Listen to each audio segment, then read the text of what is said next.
Deadpool is one of superhero comics' most unlikely success stories. The crass, violent mercenary has gone from a cult favorite to the face of a smash hit film franchise. But while Deadpool's antics on the big screen have been hilarious, not everything in the comics has been quite so funny. Here's a look at some things Marvel wants you to forget about Deadpool.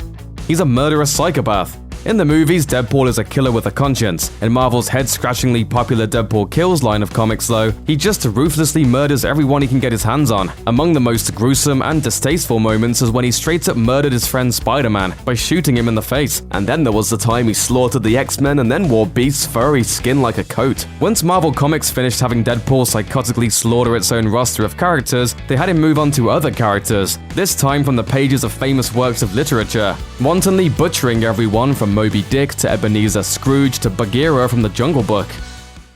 That's gross. He's in love with death.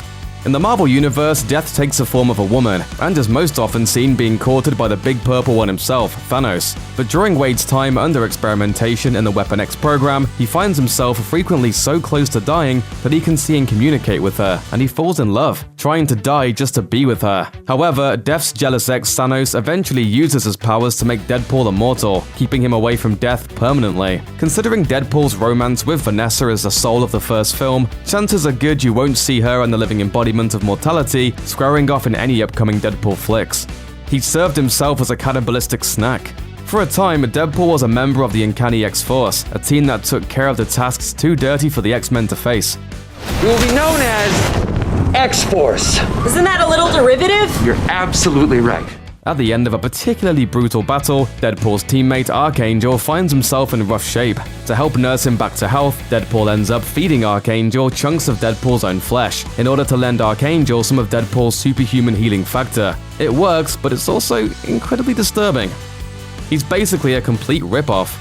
While it's been an open secret among comic book collectors for decades, it might surprise fans of the Deadpool movies to learn that the character is actually a complete and intentional ripoff of the DC Comics character Deathstroke, who predated Deadpool by several years. Deadpool creator Rob Liefeld was such a huge fan of Deathstroke that he copied not just the costume and weapon choice, but the character's name as well. Deadpool, Deathstroke, you get the idea. Writer Fabian Nicieza figured Liefeld's ripoff was so obvious they may as well just acknowledge it. So he decided to give Deadpool's secret identity the name Wade Wilson as an homage to Deathstroke, whose real name is Slade Wilson. Hey, subtlety has never exactly been a strong suit for Mr. Paul.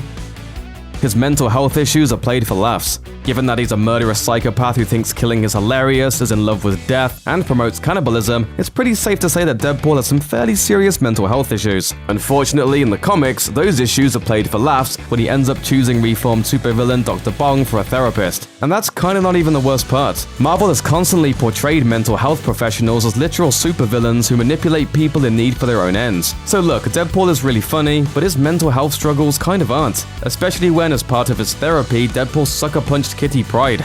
It wasn't even as funny as Dr. Bong's classic appearances as Howard the Duck's archenemy. Talk about things Marvel would really like movie fans to forget. You think I might find happiness in the animal kingdom, Ducky? Like they say, Dal, love's strange.